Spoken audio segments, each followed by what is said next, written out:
ইন্নাল্লাযীনা ক্বালু রাব্বুনাল্লাহ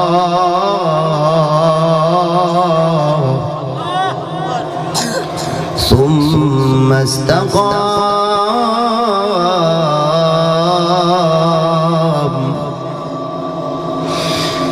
ইন্নাল্লাযীনা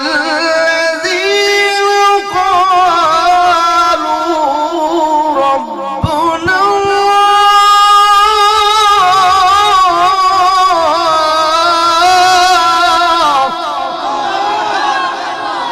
ثم استقاموا تتنزل عليهم الملائكة আল্লাহ বলেন নিশ্চয় যারা স্বীকার করে আমার প্রতিপালক আল্লাহ সুম্মা ইসতাকাম যারা অবিচল থাকে আমার প্রতিপালক দুনিয়াতে আল্লাহ আমার খাওয়াইলো আমার আল্লাহ না খেয়ে রাখলো আমার মালিককে আমার জীবনদাতাকে আমার মরণদাতাকে আমার যা কিছু প্রয়োজন সব কিছু কে ব্যবস্থা করে থাকেন এর আল্লাহ বলে বিশ্বাস করে যদি অবিচল থাকো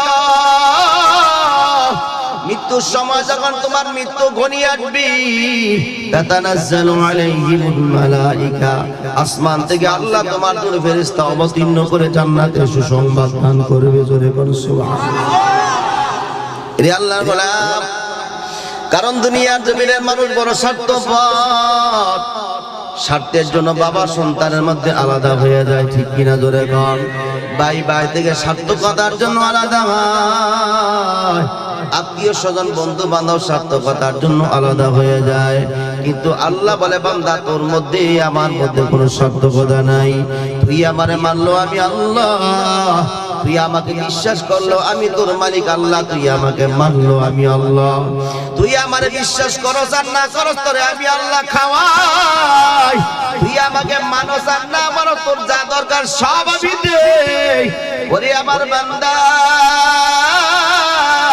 তুই যদি আমাকে মানস তোর প্রতি আমি আল্লাহ খুশি আর যদি আমার প্রতি অসন্তুষ্ট হয়ে যাও আমার গোলামি না করো আমার হুকুমা কাম না মানো আমার কসম দিয়া বলি আমার জালালিয়াতের কসম দিয়া বলি দুনিয়াতে আমি আল্লাহ তোরে না খাওয়াই রাখবো না তোরে আমি মুসিবতে ফেলে দেব না কারণ তুই আমার গোলাম আমি তোর মনি আমি আল্লাহ ওয়াদা করছি দুনিয়াতে যতদিন থাকবি আমি আল্লাহ তোর যা প্রয়োজন সব কিছু আমি আল্লাহ দিব ঠিক কিনা জোরে কও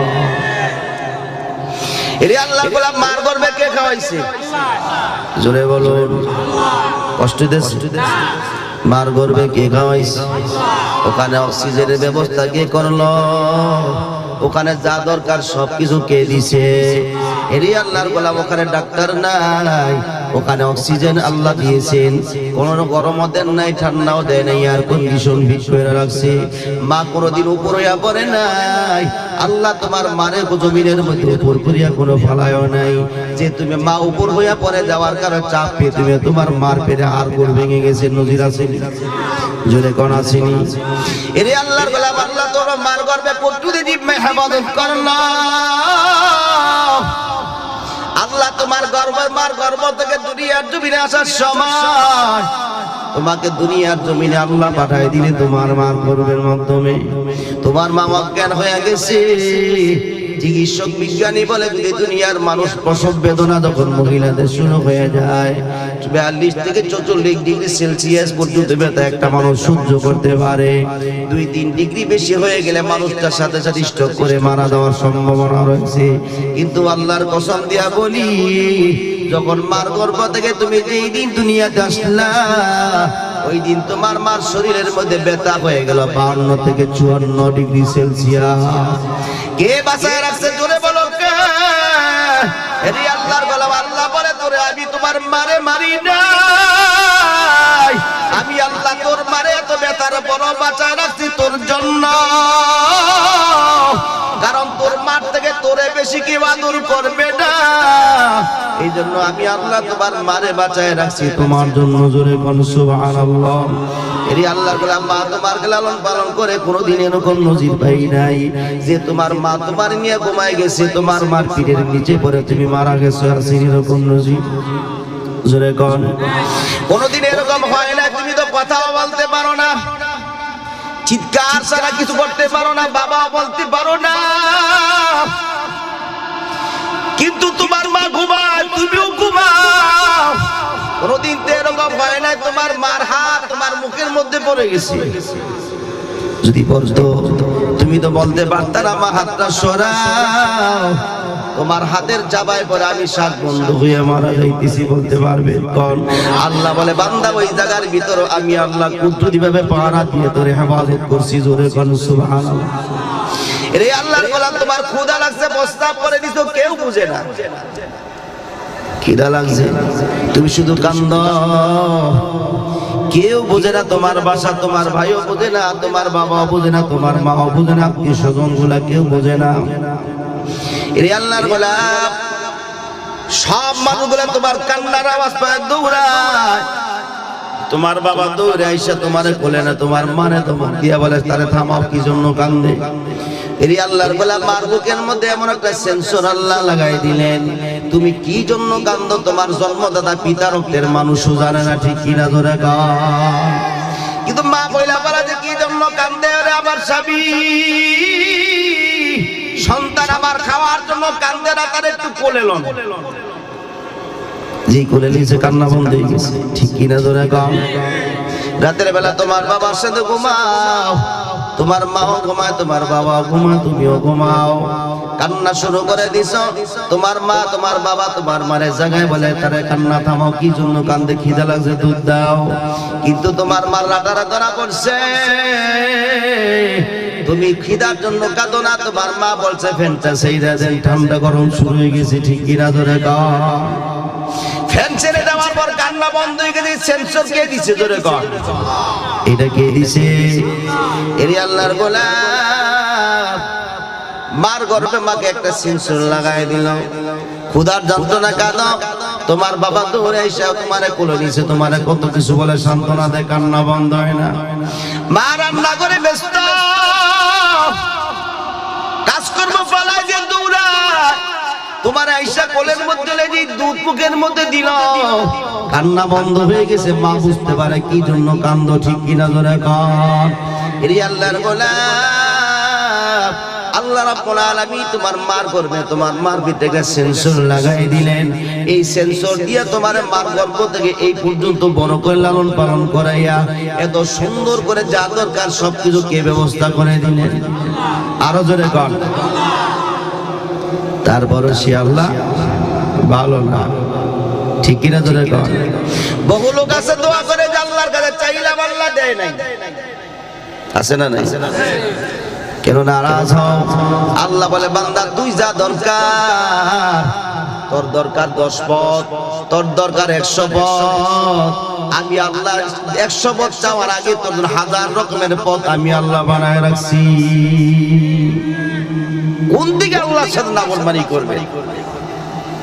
কাইফা তাকফুরুনা বিল্লাহ, সূরাতুল বাকারা 28 নম্বর আয়াত আল্লাহ বলেন কাইফা তাকফুরুনা বিল্লাহ, কিভাবে তোমরা প্রতিপালকের নাফরমানি করো? কেমনি করি? যে আল্লাহ আমার গর্ভ থেকে আজ পর্যন্ত খাওয়াইলেন, সব ব্যবস্থা করে দিচ্ছেন, দিবেন, সেই আল্লাহ আমাদের কাছে ভালো না, আল্লাহর বিরুদ্ধে ষড়যন্ত্র, আল্লাহর জমিনে দাঁড়াইয়া আল্লাহর নিয়ামত বক্ষণ করে আল্লাহর হুকুমের বিরুদ্ধে কাজ করি, ঠিক কিনা জোরে কও? এর আল্লাহর গোলাম, আল্লাহ বলে কাইফা তাকফুরুনা বিল্লাহ, কিভাবে তোমরা তোমাদের প্রতিপালকের সাথে নাশুকরিয়া করো, নাফরমানি করো? যে তোমাকে 1 ফোঁটা নাপাক পানি দিয়া বানাইলো, যে আল্লাহ তোমাকে 1 ফোঁটা নাপাক পানি দিয়া তোমার হাত সুন্দর করে দিল, পা এত সুন্দর করে দিল, তোমার যা দরকার সব এত সুন্দর করে বানাইলো, দুনিয়ার মানুষের সাথে একটা মানুষের সাথে আরেকটা মানুষ হুবহু মিল থাকবে না, ঠিক কিনা জোরে কও? পৃথিবীর মধ্যে সবচেয়ে সুন্দর কোন প্রাণী জানেননি আপনারা? মানুষ। জোরে কোন কি? আপনারা অনেকে মনে করে জিন পরি সুন্দর, না না, আল্লাহ জানাই দিলেন মানুষ সবচেয়ে সুন্দর করে আমি আল্লাহ বানাইছি, জিন পরি সুন্দর নয়। জোরে কোন আল্লাহু আকবার। লাকাদ খালাকনাল ইনসান,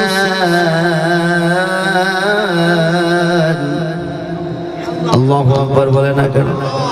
কোরআন তেলাওয়াত শুনলে কি বলবো? আরো জোরে বলুন, কি বলবে? কোরআন তেলাওয়াত শুনলে চিৎকার দিয়ে বলতে হয় আল্লাহু আকবার, জোরে করে আল্লাহু আকবার। وَإِذَا تُلِيَتْ عَلَيْهِمْ آيَاتُهُ زَادَتْهُمْ ঈমানা। আল্লাহ জানাই দিলেন কোরআন তেলাওয়াত যদি হয় তাহলে ওই ব্যক্তির যে শুনবে কোরআন তেলাওয়াত তার ঈমানি পাওয়ার গুলো বেড়ে যায়। এই জন্য কোরআন তেলাওয়াত শুনলে কি বলবেন? আরো জোরে বলেন, আরো জোরে বলো, জোরে চিৎকার দিয়ে বলেন আল্লাহু আকবার। ক্লান্ত হয়ে গেছে ভাইরা আমার, এই জন্য বলবো আল্লাহ জানাই দিলেন মানুষকে সবচেয়ে সুন্দর করে আমি আল্লাহ বানাইলাম। লাকাদ খালাকনাল ইনসান, লাকাদ খালাকনাল ইনসানা ফি আহসানি তাকওয়িম ثم رددناه أسفل سافلين। মুসলমানি বুয়াদ গরদন হাদা ইমানে খুদ বদস্তে খাজে বাদন দর সুরত আদমি ইনসাবুদে আহমদ আবু জনুহা মেকসাবুদে। আল্লাহ জানাই দিলেন দুনিয়ার মানুষকে, জানাই দিলেন পৃথিবীর মধ্যে সবচেয়ে মানুষকে সৃষ্টি করে সুদর্শন করে বানাইলাম। এত সুন্দর করে কোন প্রাণী বানাই নাই, আমি আল্লাহ কুদরতি জিম্মা মানুষকে বানাইলাম। এত নিয়ামত দেওয়ার পর ও দুনিয়ার জমিনের মানুষ আমি আল্লাহর বিরুদ্ধে কিভাবে তোমরা নাফরমানি করো, ঠিক কিনা জোরে কও। এই আল্লাহর গোলাম দুনিয়ার দখল মহরব পাইয়া ক্ষমতার মস্তুদ পাইয়া আল্লাহকে বলে গেছো আল্লাহর কসম, আল্লাহর কসম দুনিয়ার জমিনে কিছুই আপনার সঙ্গী হবে না, দুনিয়ার কিছুই আপনার সঙ্গের সাথী হবে না। কবরে যাওয়া লাগবে কোনো সন্দেহ নাই। ও দুনিয়ার জমিনের বাড়িওয়ালা, দুনিয়ার জমিনের ক্ষমতাওয়ালা, কিছুই সঙ্গে যাবে না, একমাত্র সঙ্গে যাবে কি? আরো জোরে বলে, কষ্ট হইতেছে মনে আপনাদের? সঙ্গে একমাত্র আল্লাহ ছাড়া কেউ যাবে না। এই জন্য হাতে ধরা পায়ে ধরা বলে যায় আল্লাহ ছাড়া কাউকে আপন মনে করা চলবে না। দুনিয়ার মানুষগুলা বড় স্বার্থপর, দুনিয়ার কেউ আপনার সঙ্গী হবে না, যত দুনিয়ার যেত মায়া দেখাক না কেন। মা সন্তানকে এত মায়া করে, বাবা নিজে না গায়ে সন্তানকে কত খাওয়ায়, মা নিজে না পয়রা সন্তানকে পড়ায় দেয়। এরই আল্লাহর গলা মা ও সঙ্গী নাই, বাবাও আপনার সঙ্গে কবরে যাবে না, একা একা খালি হাত নিয়ে কবরে যাওয়া লাগবে। আল্লাহ জানাই দিলেন ইয়াউমা লা ইয়ানফাউ মালুহু ওয়ালা বানুন ইল্লা মান আতাল্লাহ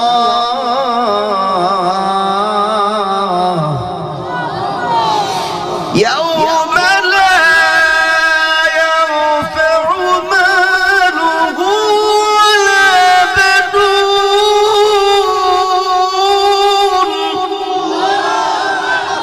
إلا من أتى الله بقلب سليم।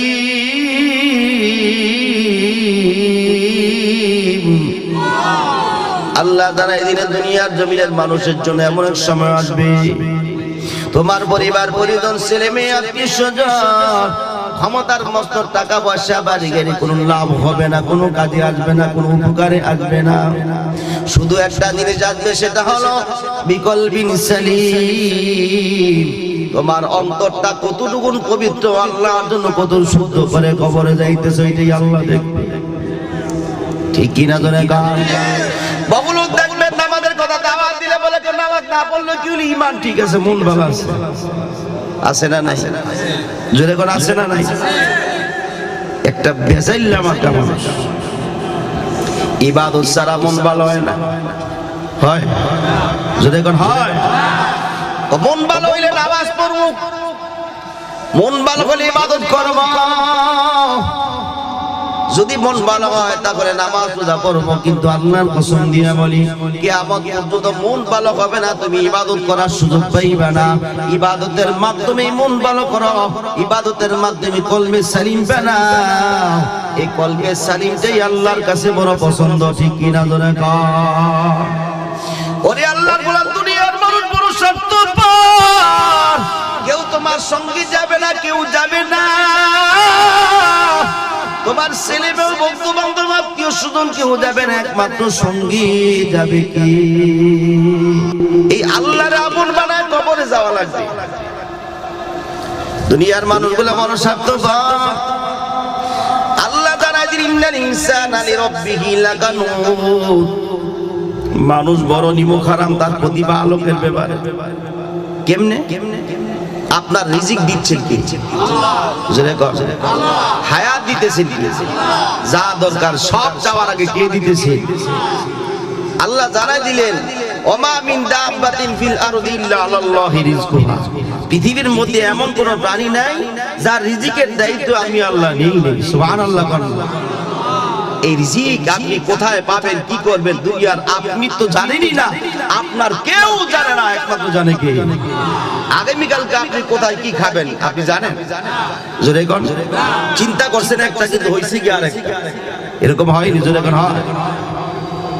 ভাবছেন এক জায়গায় দাওয়াত, ওখানে যাইতে পারেন আরেক জায়গায়।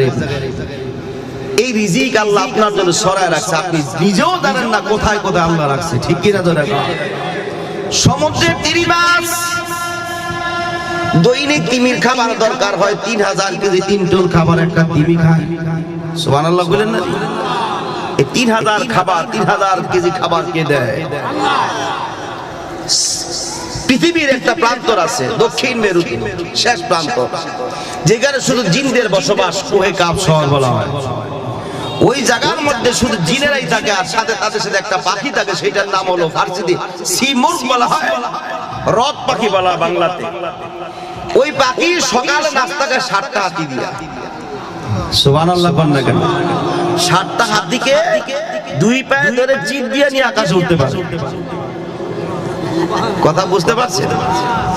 7টা হাতিকে পা দিয়া চাপ দিয়া ধইরা একসাথে উঠতে পারে। সুবহানাল্লাহ। তাহলে 7টা হাতি যদি 1 টন করেও যদি হয়, 7টায় কত? 7 টন। হাতি কি 1 টন হয়? আরো বেশি হয় না? যদি 2 টন করে তাহলে 14 টন, ঠিক কি না জোরে কর? এই 14 টন হাতি নিয়ে আকাশে উঠতে পারে, তার কোনো সমস্যা হয় না। আল্লাহু আকবার বলেন না কেন? ওই পাখির রিজিকের দায়িত্ব কার হাতে? সমুদ্রের তিমি মাছ বাচ্চা দুধ খায় দৈনিক 35 গ্যালন।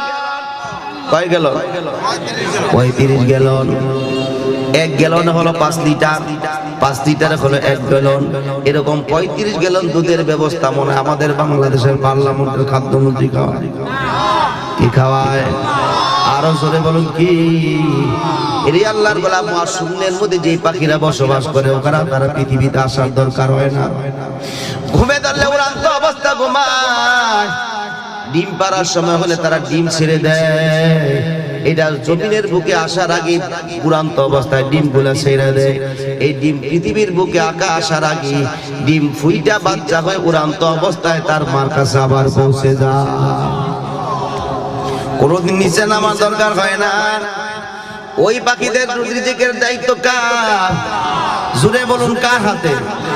নদীর মাছের রিজিকের দায়িত্ব কার হাতে? সব কিছু যিনি আল্লাহ করে থাকেন, আল্লাহ বলেন তোমার এত দরকার, যা যা চাইছো সব আমি দিলাম, সব কিছু আমি দিলাম। চাওয়ার আগে আমি আল্লাহ তোরে দিলাম। এত কিছু পাওয়ার পর কিভাবে তুমি আমার সাথে নাফরমানি করো? কারণ দুনিয়ার জমিনে চিরকাল থাকার মতো তোমার সুযোগ নাই। ও চেয়ারম্যান, ও মন্ত্রী, ও এমপি, ও প্রধানমন্ত্রী, ও প্রেসিডেন্ট, তোমাকে জানাই দেই কেউ চিরকাল থাকতে পারবে না। অন্ধকার কবরে যাওয়া লাগবে, এতে কোনো সন্দেহ নাই, ঠিক কিনা জোরে কর? ওরে আল্লাহর গোলাম, বিশ্বাস যদি না হয়, অন্ধকার কবরের পাশে দাঁড়ায় একটু চিন্তা ফিকির করে দেখো, তোমার বাবার কিভাবে কবর রাখছো, তোমার বাবার কিভাবে কবর রাখছো, একটু চিন্তা ফিকির করে দেখো। কারণ নিঃশ্বাসের নাই বিশ্বাস। আজকে আসো, আগামী কালকা থাকতে নাও পারো, ঠিক কিনা জোরে কর? না বলবো? ওরে আমার যুবক ভাই, বেদাগার যুবক ভাই, ও আমতলার মা, কবরে যাওয়া লাগবি, কোনো সন্দেহ নাই। কবরে যাওয়ার আগে আল্লাহকে সন্তুষ্ট বানায় কবরে যাও, আল্লাহর রেজামন্দি নিয়ে কবরে যাও। কারণ এমন এক জায়গায় তুমি যাইবা, যেই জায়গার খবর তুমি আর কেউ জানবে না, ঠিক কিনা জোরে কও। ওরে আল্লাহর গোলাম, বহু নদীর দেখা যায়, বাংলাদেশে বহু জায়গার মধ্যে দেখা যায় কবরে আযাবের আওয়াজ পাওয়া যায়। আবার বহু কবর পাওয়া যায়, কবরের মধ্যে লাশ এখনো পচন দূরে তার কবর ময়লাও লাগে না, আছে না নাই?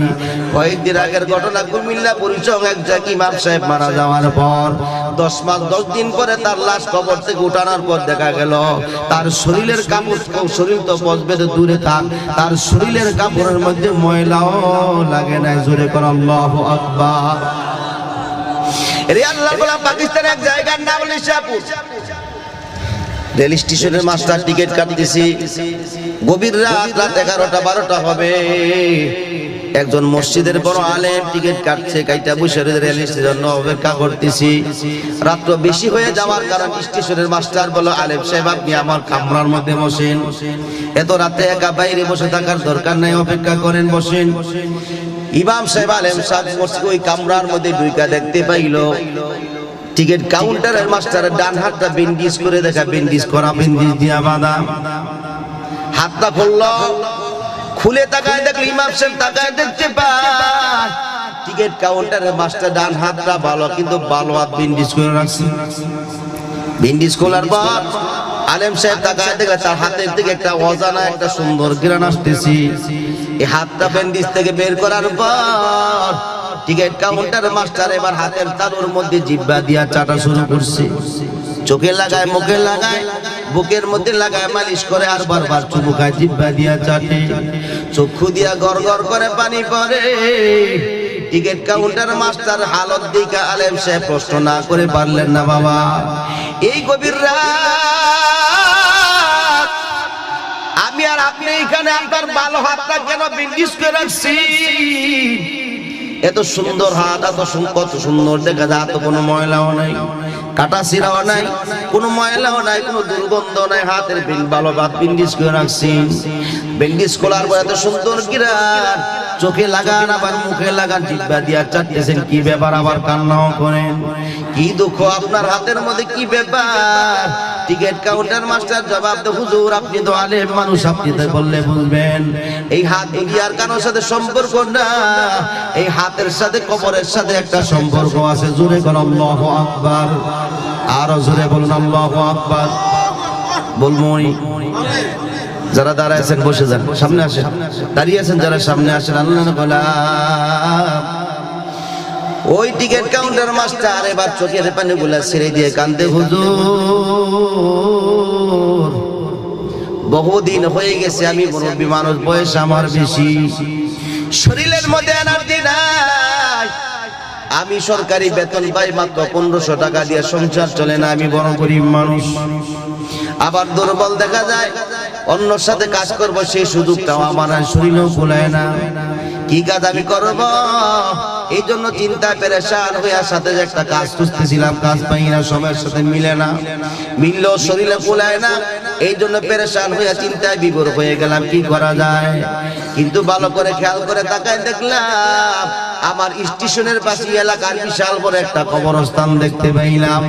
দুনিয়ার মানুষ যখন চলিয়া যায় সঙ্গে কিছু না থাকলেও 3 টুকরা সাদা মার্কিন কাপড় থাকে, ঠিক কিনা জোরে কন?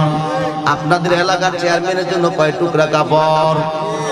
আপনাদের জন্য একটু বেশি দেওয়া হবে না, একটু কমও দেওয়া হবে না?